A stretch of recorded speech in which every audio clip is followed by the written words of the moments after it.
Ito guys yung ating kinalabasan kanina. Grabe yung traffic sa may Malolos kaya hindi tayo nakalusot. Kaya ito, longkat tayo, longkat. Galing tayo sa Pulilian, Bulacan. At dito tayo lumabas sa may Plaridel Bypass. Ito. Medyo mahaba rin to. Maiksi na pala to dahil malapit na tayo sa exit.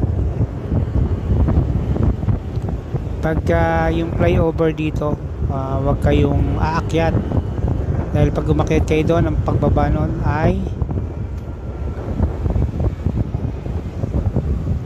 dahil pag bumaba ka doon sa ano, o pag akyat mo, bumaba ka, ano na yon, pa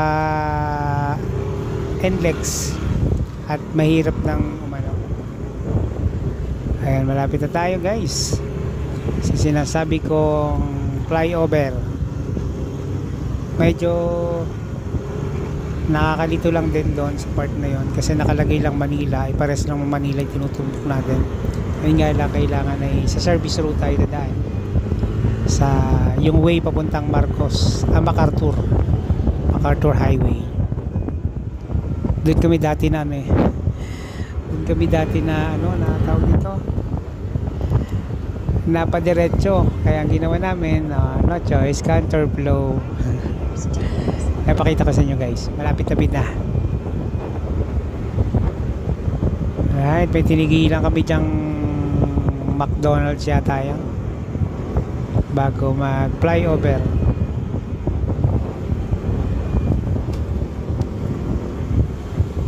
Malapit na.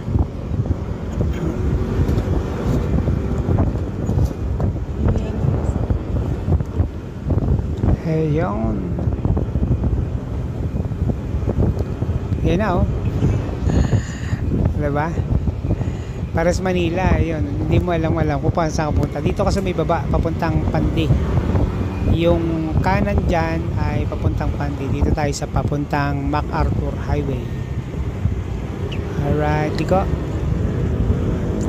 tayo dito sa left side.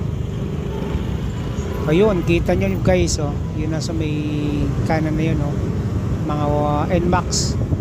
Nakalampas din niya kaya dyan sila dumaan. Napapunta sila sa ano, sa entrance ng NLEX papuntang Metro Manila.